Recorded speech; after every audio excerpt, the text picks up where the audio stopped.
Saris walked through the ancient halls of the Galactic Archive with careful steps.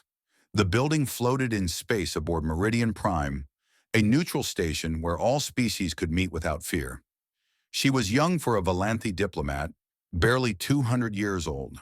Her silver skin reflected the soft lights that lined the corridors. Her four eyes moved constantly, reading the signs that pointed toward different sections of recorded history. She had come here with a simple question. Why did no one enter human space? Every star chart in the galaxy showed the same thing, a region of roughly 200 systems marked in red, the exclusion zone, human territory. For 300 years, no alien vessel had crossed that boundary. No trade ships, no exploration vessels, no military fleets, nothing. Saris had asked her teachers about this when she was young. They told her it was simply the way things were. Humans preferred isolation. The galaxy respected their wishes. End of discussion. But that answer never satisfied her. The galaxy did not respect wishes. The galaxy was filled with empires that took what they wanted. The Kreth Dominion had conquered 12 species in the last century alone. The Marath Collective controlled trade routes through economic pressure. The Silken Courts manipulated politics across 1,000 worlds. Power was the only language the galaxy truly understood. So why did everyone leave the humans alone? She found the historical section and began her search. The computer systems were old but functional. She entered her query and waited. The results confused her. Before the year 2512, humans appeared in thousands of records. They were described as a young species, barely spacefaring. They had only 12 colony worlds at their peak. Their technology was average. Their military was small. Various galactic analysts had written reports about them with titles like Potential Trading Partners in 3 Centuries and Minor Species Development Trajectory. Then came the year 2512, and after that, almost nothing. The records simply stopped. A single notation appeared in place of all further information. By unanimous decree of the Galactic Council, year 2512, no species shall enter human space. No human vessel shall be fired upon. No exceptions. Classification level. Absolute. Sarah stared at the screen. Unanimous decree. In the entire history of the Galactic Council, there had never been a unanimous decree on anything. The species of the galaxy agreed on nothing. They argued about trade regulations for decades. They fought wars over minor insults. The idea that they had all agreed on something was almost impossible to believe. She tried to access more information. The system denied her, classified. She tried different approaches, different search terms, different time periods. Every path led to the same wall. The records were sealed at the highest level of galactic security. Saris leaned back in her chair and thought, what could possibly make every species in the galaxy agree to stay away from one small region of space? What had happened in 2512? Her thoughts were interrupted by an alert on her communication device. She checked it and felt her stomach drop. The Kreth Dominion had made an announcement. She hurried to the archive's common area, where a large screen showed the galactic newsfeed. Dozens of beings from different species had gathered to watch. The Kreth Admiral Vorath filled the screen. He was tall and covered in dark scales. His eyes were red and filled with pride. For too long, Vorath declared, the galaxy has allowed valuable territory to sit empty and unused. The so-called exclusion zone contains 200 star systems rich in resources. The humans who supposedly live there have not contacted the outside galaxy in 3 centuries. They are either dead or so primitive that they pose no threat. Saris watched the reactions around her. The younger species seemed interested. Some even nodded in agreement. But the elder species, the ones who had been part of galactic civilization for thousands of years, showed something different on their faces. Fear. The Marath ambassador stood near the back of the room. He was ancient, over 800 years old. His gray skin had wrinkled with age. His eyes had seen the rise and fall of empires. And right now, those eyes were wide with terror. The Kreth Dominion hereby announces our intention to annex the exclusion zone. Vorath continued. We will bring these abandoned systems into our territory and use their resources for the benefit of all. Any who oppose this action oppose progress itself. The transmission ended. Immediately, the room erupted in conversation. The younger diplomats discussed the political implications. The trade representatives calculated potential profits. But the elder ambassadors said nothing. They simply looked at each other with expressions of shared horror. Saris approached the Morath ambassador. "Ambassador, tell us," she said respectfully. "You seem disturbed by this announcement." The old being turned to look at her. For a long moment, he did not speak. Then he let out a slow breath. "Disturbed," he repeated. "Child, I am not disturbed. I am watching the Kreth walk toward their own destruction, and there is nothing I can do to stop them." "I do not understand," Sarah said. "The Kreth have a powerful military. The humans have been isolated for 3 centuries. Surely they cannot match modern galactic technology?" Ambassador Tellus laughed. It was not a happy sound. "You think we stay away from human space because we are stronger than them? Is that not the case?" The old ambassador shook his head slowly. "We stay away from human space because 300 years ago, they taught us what happens when we do not. They taught us so thoroughly that every species in the galaxy agreed never to make that mistake again." "What happened?" Cirrus asked. "The records are sealed. I cannot find any details." "They are sealed because we are ashamed," Tellus said. "We are ashamed of what we did to them, and we are ashamed of how badly they made us pay for it." Before Saris could ask more questions, Tellus turned and walked away. She tried to follow, but other diplomats crowded around her, asking about Valanthe positions on the Kreth announcement. By the time she freed herself, the old ambassador was gone. She returned to her research station, frustrated and confused. The mystery had only deepened. What could possibly have happened to make the entire galaxy afraid of a species with only 12 colony worlds? As she sat down, she noticed something on her desk that had not been there before. A small data chip, unmarked and ordinary looking. She looked around but saw no one nearby who could have left it. Carefully, she inserted the chip into her personal reading device. A message appeared on the screen. "You want to know why we fear them? Look up the Siege of Harvest Moon. Then understand. They showed us mercy. That is the most terrifying part of all." There was no signature, no indication of who had sent it. Saris entered the search term, Siege of Harvest Moon. To her surprise, the system did not block her this time. A file opened, marked with dozens of warning labels and classification notices that had somehow been bypassed. She began to read. The file described events from the year 2509. A coalition called the Jalith Syndicate had decided to expand into human territory. They sent a fleet to a human agricultural colony called Harvest Moon. The colony had minimal defenses. The Jalith expected easy conquest. What followed was not easy. The defense force at Harvest Moon consisted of 40 small ships. They faced 3,000 Jalith warships. They should have surrendered immediately. Instead, they fought. For 18 hours, those 40 ships threw themselves against an overwhelming enemy. They destroyed over 200 Jalith vessels before they were finally overwhelmed. Saris paused in her reading. 200 ships destroyed by 40 defenders? That ratio was unheard of in galactic warfare. Even the most elite military forces rarely achieve such numbers. She continued reading. The Jaleth occupied Harvest Moon and sent demands to Earth. They expected surrender. They expected the humans to accept their new place as subjects of the Syndicate. The human response was a single transmission. The words were simple. "You have attacked our children. You have burned our fields. You have killed our families. We are coming." The file continued with intelligence reports from the following months. The humans began building warships. Every factory converted to military production. Every citizen trained for combat. The Jalith monitored this activity and were not concerned. The humans were building only 500 ships. The Syndicate had 12,000. But a Morath observer stationed at Harvest Moon sent a different kind of report. The words of that ancient observer were included in the file. "I have studied human history.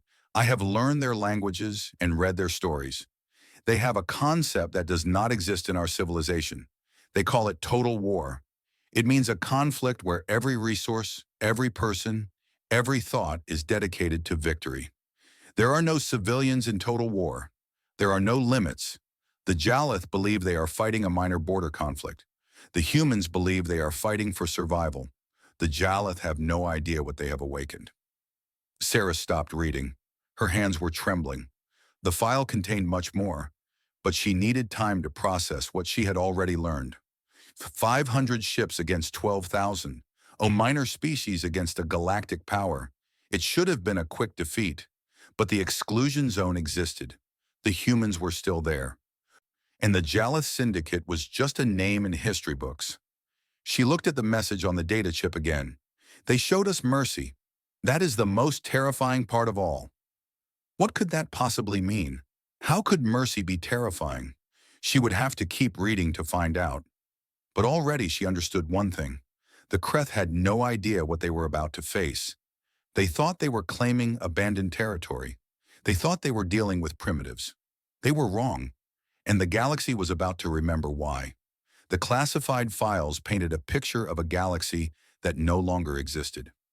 Saris read through the night, her silver skin growing pale as the hours passed. The year 2509 came alive in her mind like a story from ancient times. In those days, humanity was barely a footnote in galactic affairs. They had discovered faster-than-light travel only 2 centuries earlier. Their 12 colonies were scattered across a small region of space that no major power considered valuable. They had no unified government, only a loose council that coordinated between worlds. Their military consisted of system defense forces, small fleets designed to fight pirates and protect trade routes. The Jalith Syndicate was everything humanity was not. 4 species had joined together to form one of the most powerful coalitions in the galaxy. They controlled over 3,000 star systems.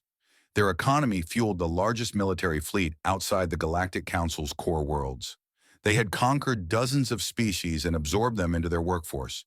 When the Syndicate decided to expand into human territory, no one in the galaxy objected. It was simply the natural order. Strong species absorbed weak ones. The humans would become workers and servants, and life would continue as it always had. The fleet that arrived at Harvest Moon was commanded by a Jalith admiral named Keseth. The records contained his communications from that day. He had expected to fire a few warning shots and receive immediate surrender. What he found instead was resistance. The 40 human ships that defended Harvest Moon were old and poorly equipped by galactic standards.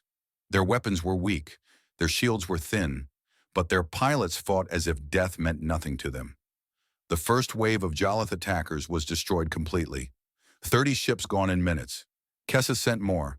The humans adapted, changed their tactics, found weaknesses in Jalith formations.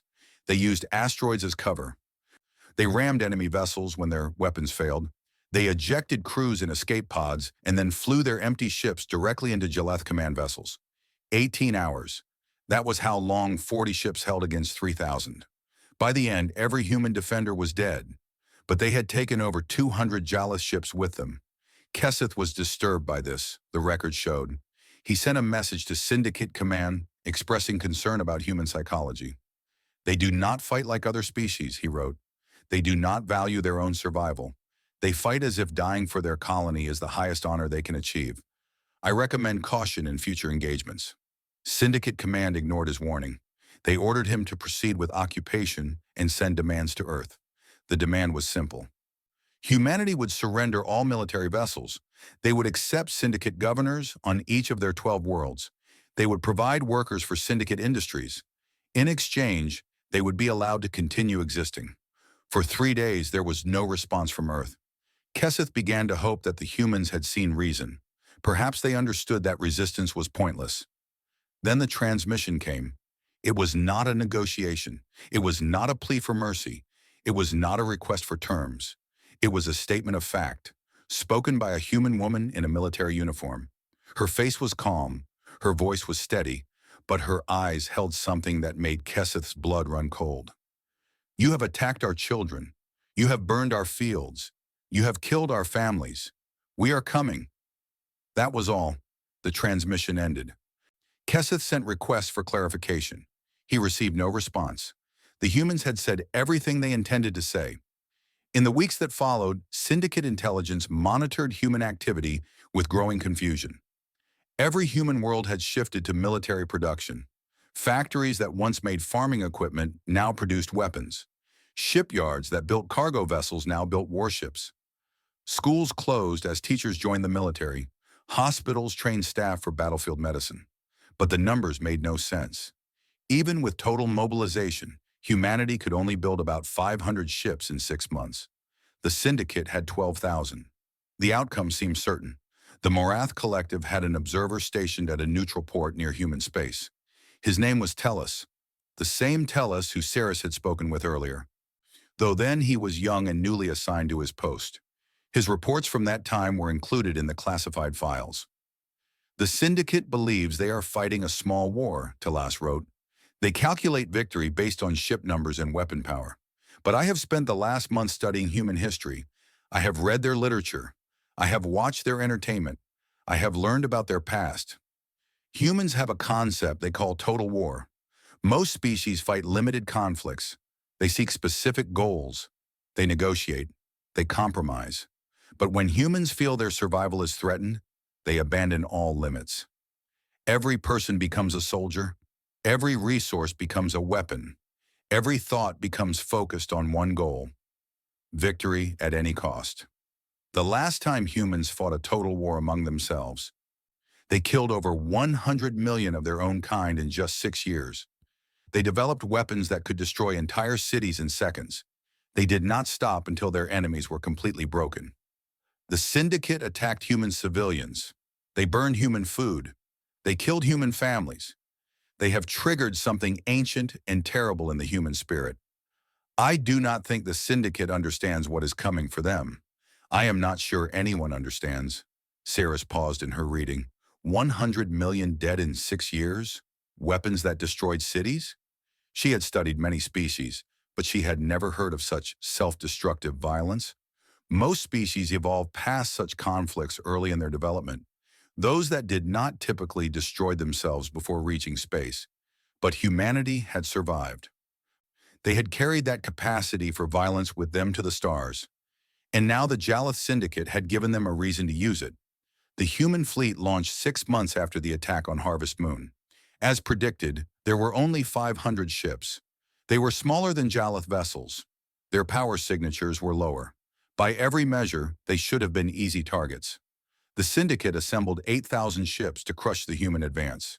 They outnumbered the humans 16-1. Admiral Keseth himself commanded the defense fleet.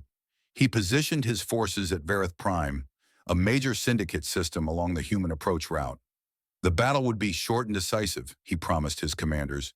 He was right about one thing. The battle was short. The human fleet arrived at Vareth Prime and immediately engaged. There was no negotiation. There were no demands. They simply began firing. The first Syndicate ships to fall had no idea what hit them. Human weapons were not weaker than expected. They were stronger, much stronger. Each human vessel carried weapons that no galactic power had seen before. Missiles that could adjust their approach mid-flight. Energy beams that punched through shields like they were not there.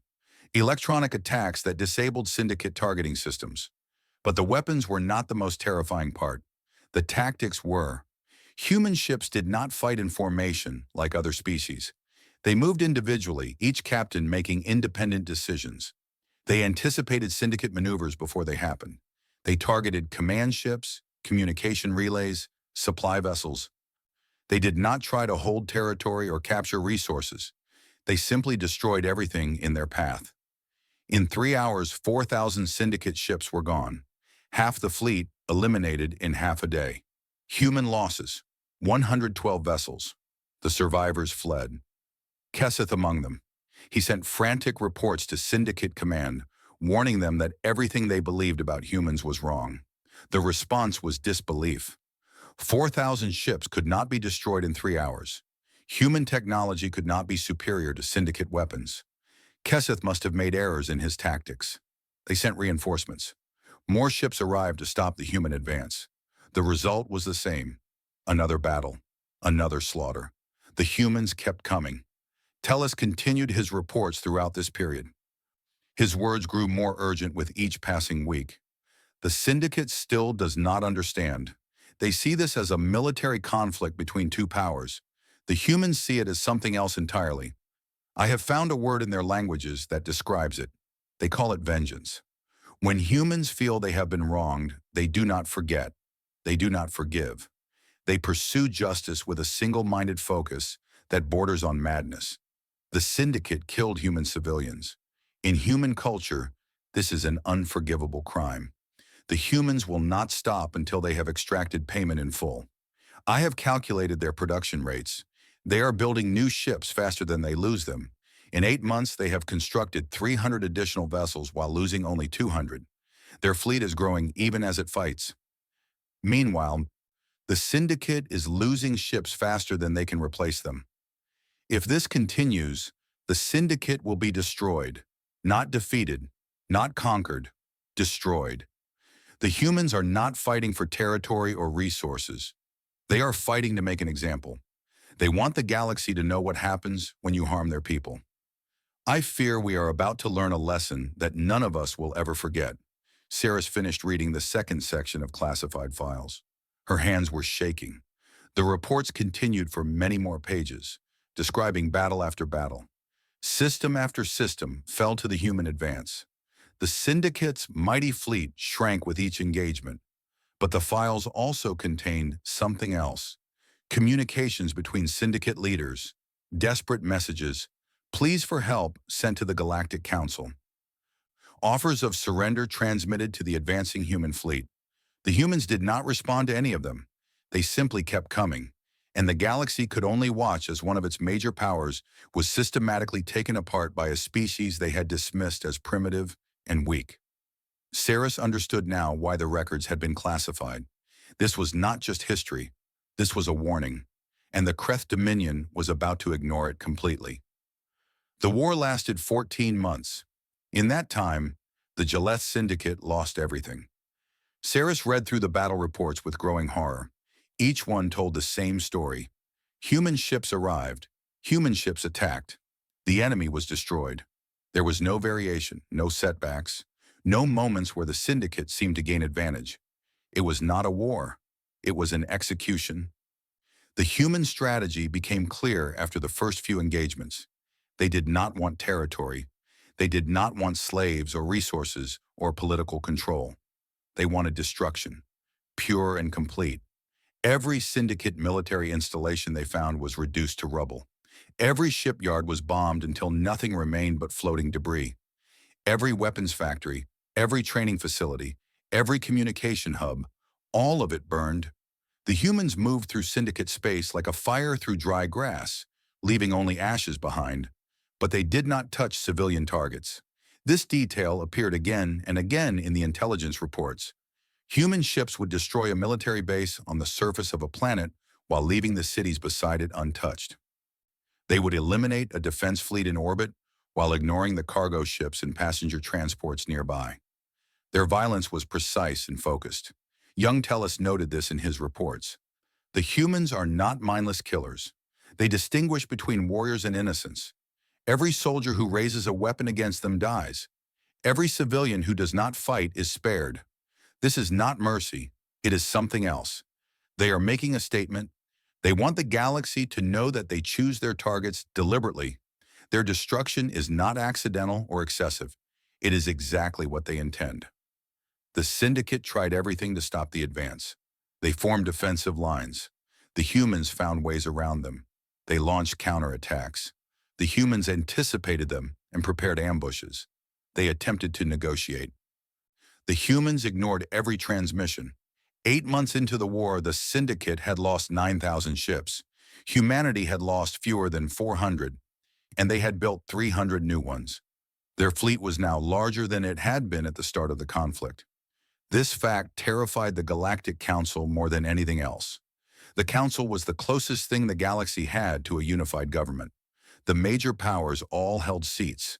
They coordinated trade, settled disputes, and maintained a collective military force that could respond to major threats. They had observed the war with growing concern, but they had not intervened. The Syndicate had started the conflict. The humans were technically within their rights to respond, but the Council's military analysts began making projections that kept their leaders awake at night. Human production capacity exceeds all initial estimates, one report stated.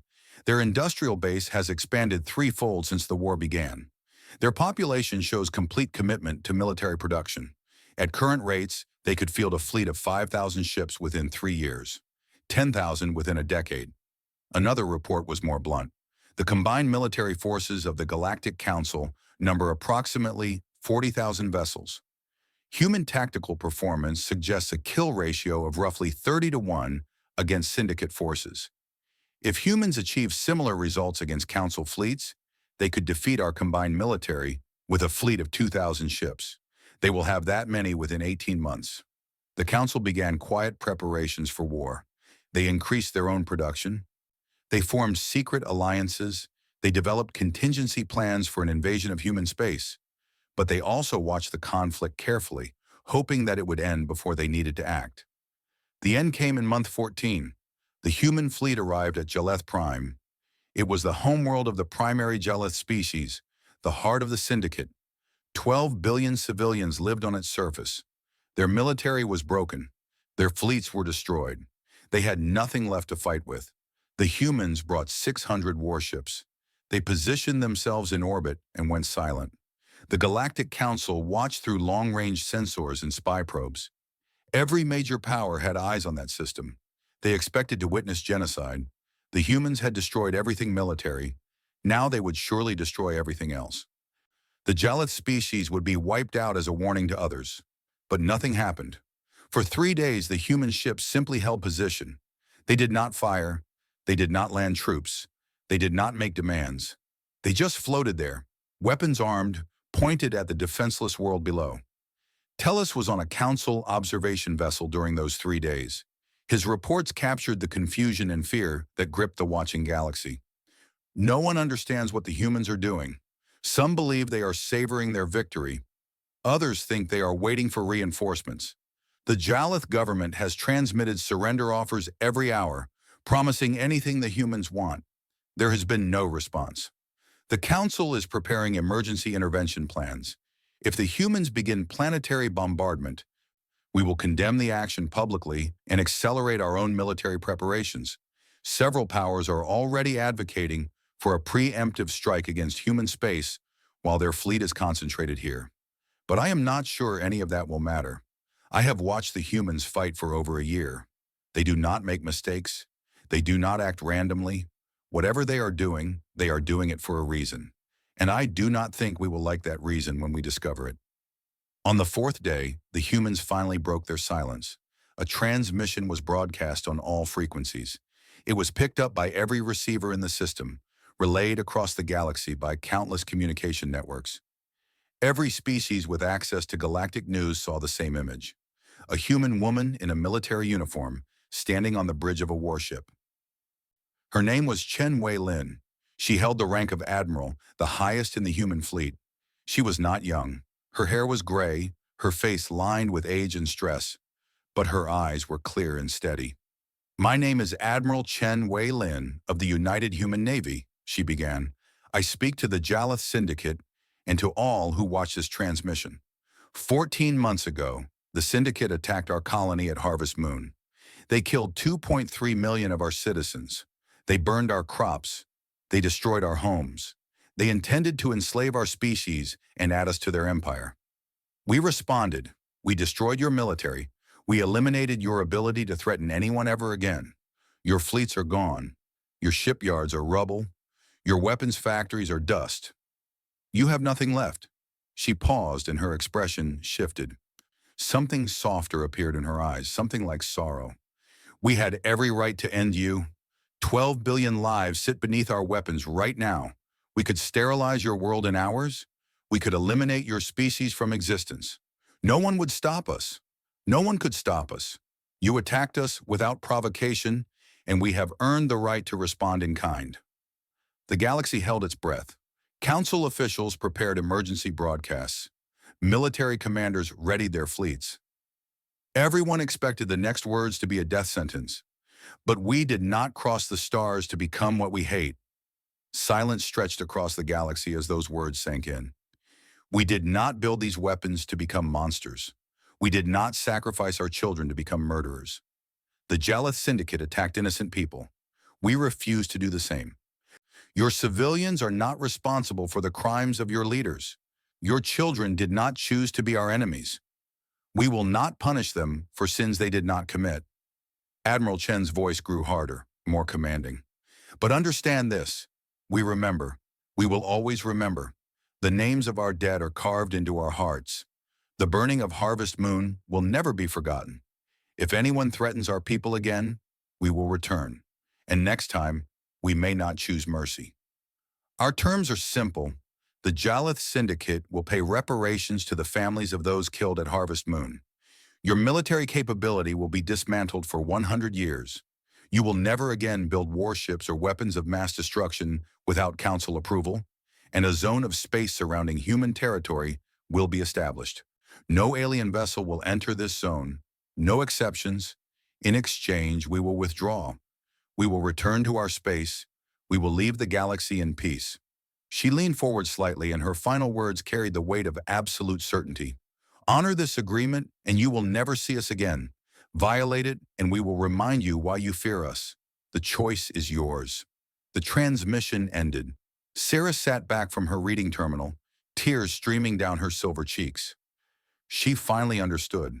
The terror that gripped the elder species whenever human space was mentioned, the unanimous decree of the Galactic Council, the absolute prohibition on entering the exclusion zone. It was not fear of human weapons, though those were terrifying enough. It was not fear of human tactics, or human production, or human technology. It was fear of human choice. The humans had possessed absolute power over 12 billion lives. They could have destroyed the Jalith species completely. No one could have stopped them. No one could have punished them. They had earned the right to vengeance by every measure that mattered, and they chose mercy instead. That was what terrified the galaxy, a species that could restrain itself when it held ultimate power, a species that could look at its enemies, defenseless children, and choose not to kill them, a species that made moral decisions even when no one could force them to. Such a species could not be predicted, could not be controlled, could not be manipulated. They would do what they believed was right, regardless of consequences. They had proven that they would fight without limit when provoked. And they had proven that they would stop when justice was satisfied. The galaxy had accepted every term immediately. The reparations were paid. The syndicate military was dismantled. The exclusion zone was established. And for 300 years, no one had dared to test whether human mercy had limits. Until now. Saris closed the files and thought about the Kreth Dominion. They did not know this history.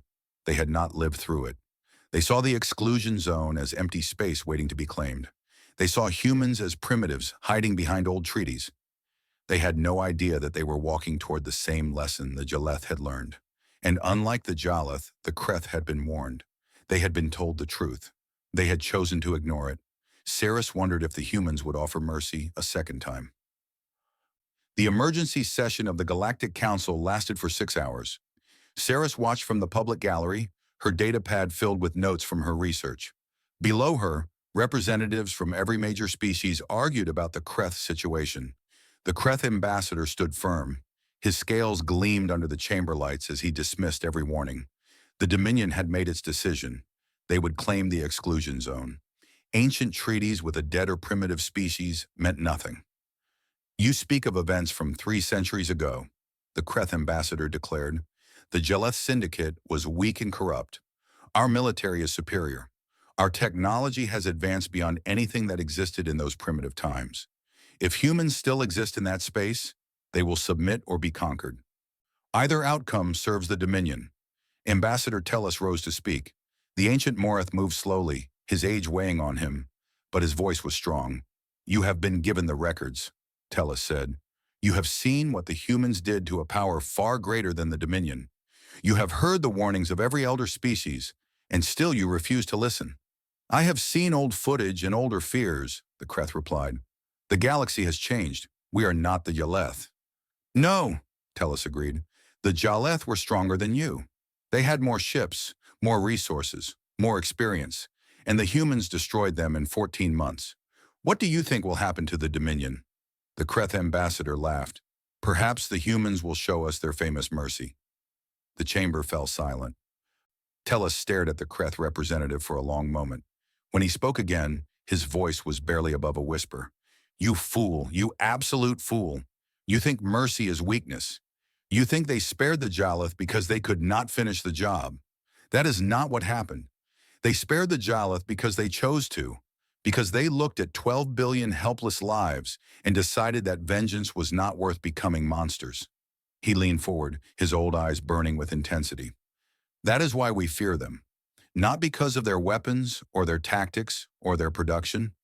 We fear them because they have power and restraint. We fear them because they can choose. When you enter their space, you will give them a choice, mercy or destruction. Do you want to gamble your entire species on which one they pick? The Kreth ambassador straightened his robes. The Dominion does not gamble. We calculate, and our calculations show victory. He turned and left the chamber.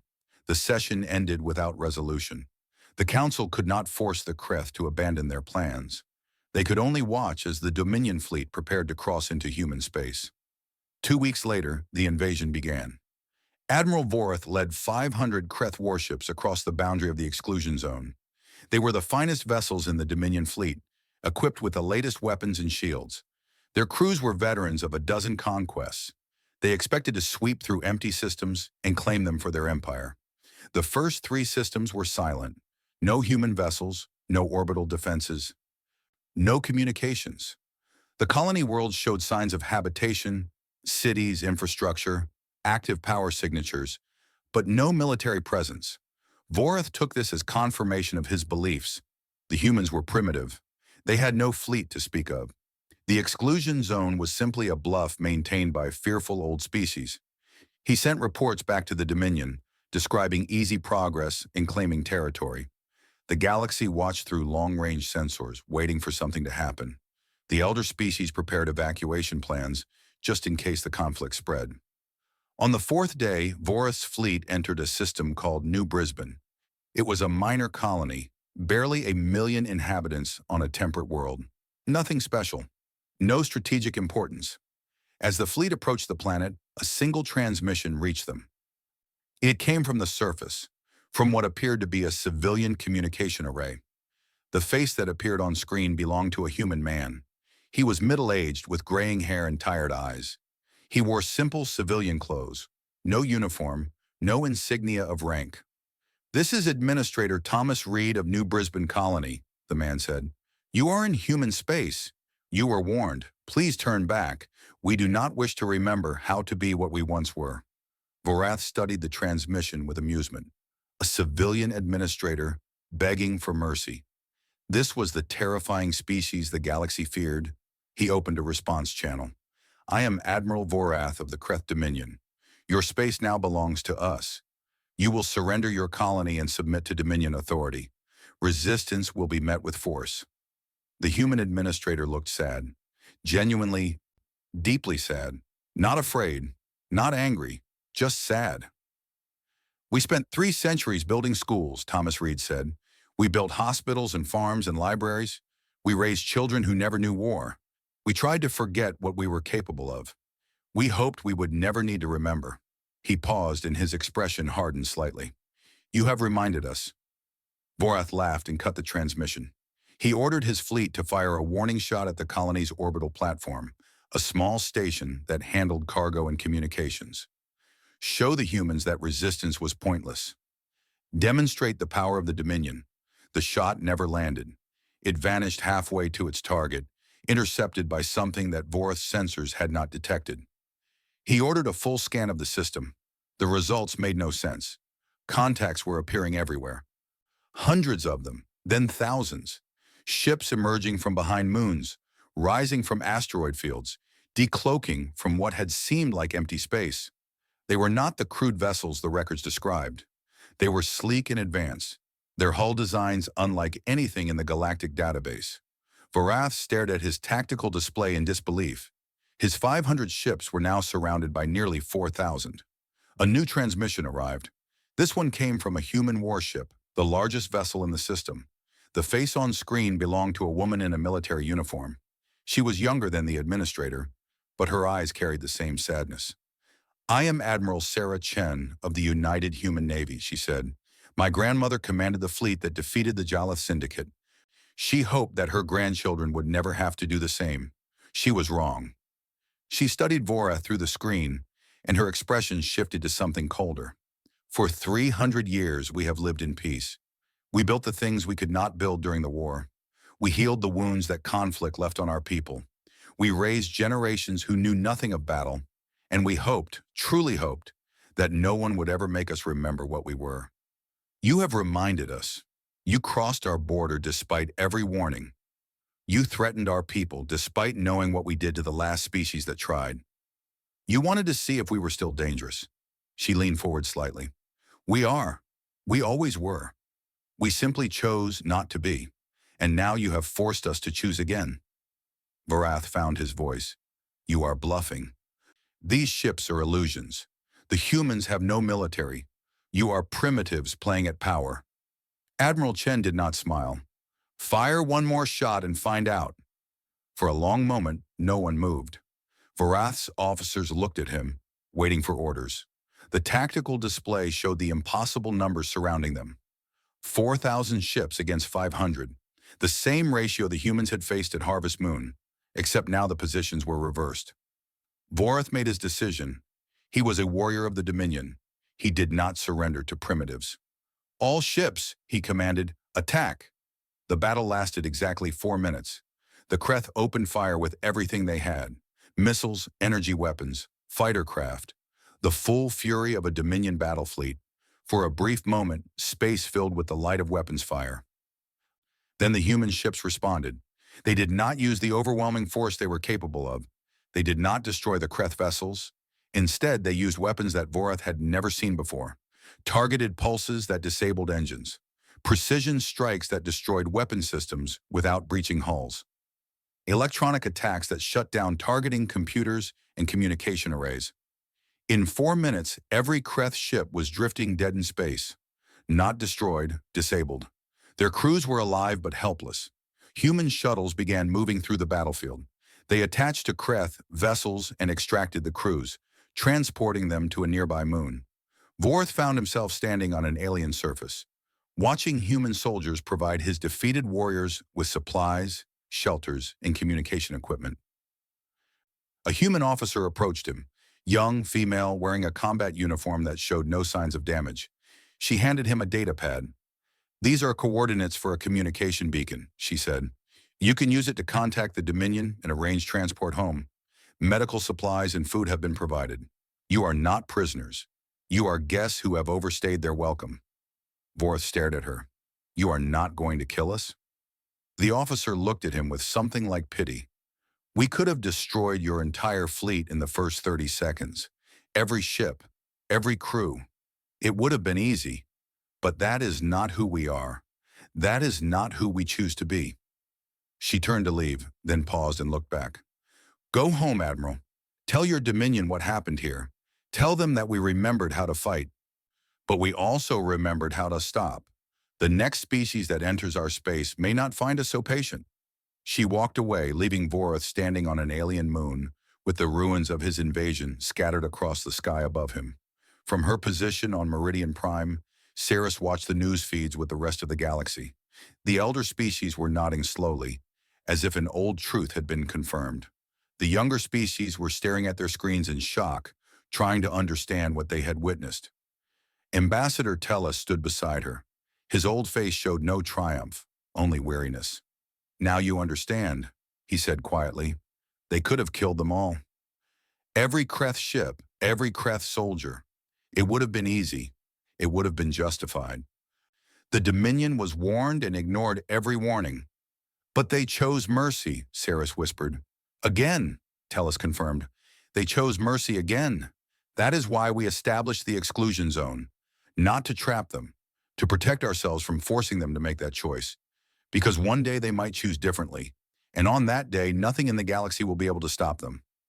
Saris watched the feeds showing Kreth soldiers being cared for by human troops.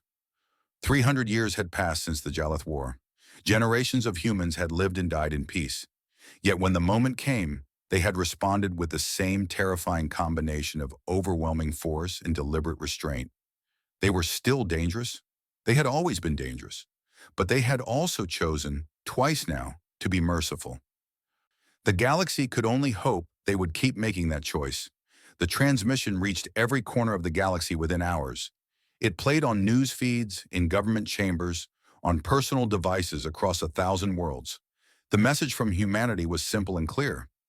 Admiral Sarah Chen stood on the bridge of her flagship, the same vessel that had disabled the entire Kreth fleet without killing a single enemy soldier. Behind her, through the viewports, stars shone cold and distant. To all species of the Galactic Council and beyond, she began, we send this message not as a threat, but as a reminder. 300 years ago, the Jelith Syndicate attacked our colony at Harvest Moon. They killed our people. They burned our homes. They intended to enslave our species. We responded with all the force we possessed. We destroyed their military. We broke their power.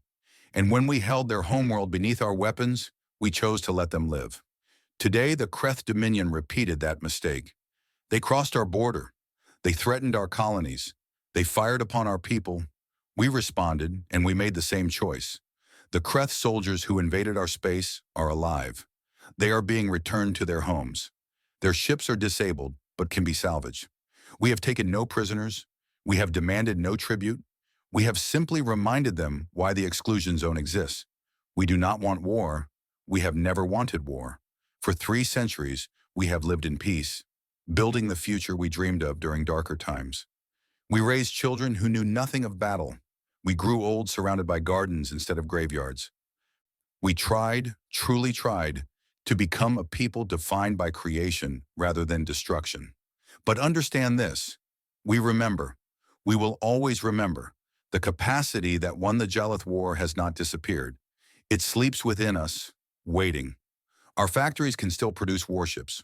Our people can still fight. Our strategists can still plan campaigns that your best analysts cannot predict. We do not show you this to frighten you. We show you this because we want you to understand the choice we keep making. Every time someone crosses our border, we must decide again. Mercy or destruction, peace or war, building or burning. So far, we have chosen mercy. We have chosen peace. We have chosen to build. But that choice has a cost. It costs us something each time we hold back. Each time we let aggressors return home unpunished. Each time we choose forgiveness over revenge. And eventually, if you keep forcing us to make that choice, we may run out of mercy. The exclusion zone will remain. Honor it, and we will remain your quiet neighbors. We will trade through neutral stations. We will share knowledge through diplomatic channels. We will be the species that chose peace when we could have chosen empire. Violate it again, and we will remind the galaxy why it fears us. Not because we want to, because you will leave us no other option. She paused and her expression softened slightly. We hope this is the last reminder you will ever need. We hope our children's children will never have to make the choices we made. We hope that someday the exclusion zone will be nothing but a historical curiosity, a relic of darker times that no one remembers. But until that day, stay out of our space, for your sake and for ours.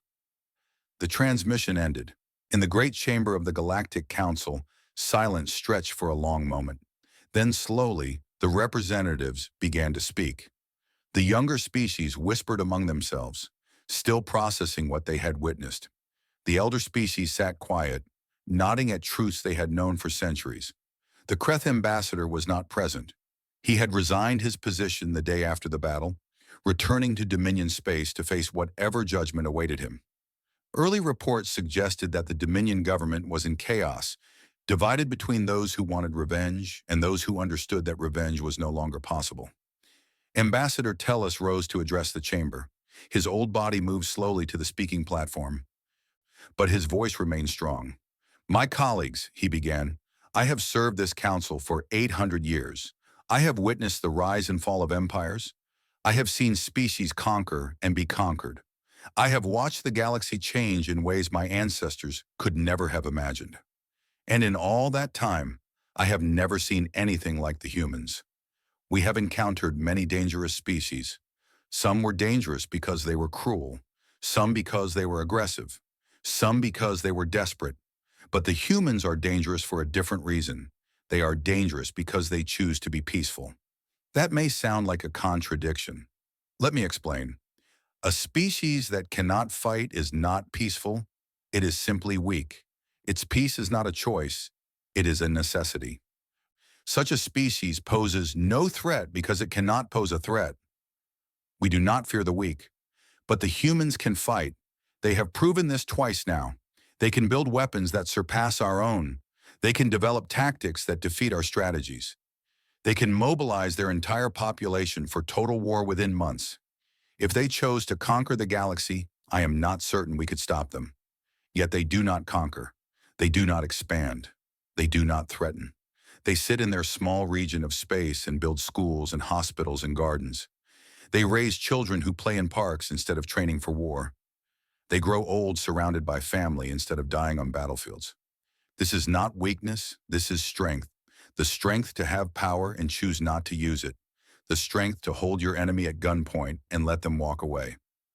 The strength to remember what you are capable of and still choose to be something better. That is why we fear them, not because of what they might do to us, but because of what they reveal about ourselves. They prove that peace is a choice, and if peace is a choice, then our own wars and conquests are choices as well. We cannot blame instinct or necessity. We chose violence when we could have chosen otherwise. The humans hold up a mirror to the galaxy. Most species do not like what they see.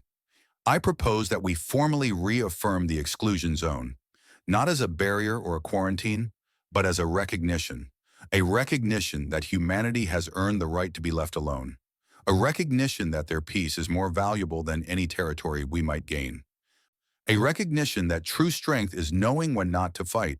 He paused and looked around the chamber. The humans could have ruled us all. They chose to simply go home. Let us honor that choice. Let us pray that they never have cause to make a different one. The vote was unanimous. For the second time in galactic history, every species agreed on something. The exclusion zone was reaffirmed. Additional warnings were added to every star chart. The lesson was taught in schools and academies across known space. And in the exclusion zone, life continued as it had for 3 centuries. On a small colony world called New Brisbane, Administrator Thomas Reed returned to his office after watching the human fleet depart. The warships that had appeared from nowhere were returning to their hidden positions. The soldiers who had fought the Kreth were going back to their families. Within days, there would be no visible sign that anything had happened. His daughter met him at the door. She was 12 years old, born in peacetime, raised in a world without fear. She had watched the battle from the shelter beneath their house, more curious than afraid. "Father," she asked, "why did we let the Kreth go? They tried to hurt us." Thomas looked at his daughter for a long moment. How could he explain centuries of philosophy to a child? How could he describe the weight of choosing mercy when rage burned in your heart? "Because hurting them back would not undo what they tried to do," he said finally. "It would only create more pain, and we have enough pain in our history already. But what if they come back? Then we will stop them again. And again, as many times as necessary." "What if we run out of patience?" Thomas smiled sadly.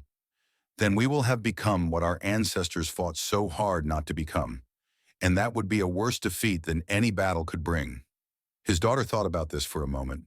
Then she nodded, the way children do when they do not fully understand but trust that they will someday. "Okay, Father, can I go play now?" "Yes, go play."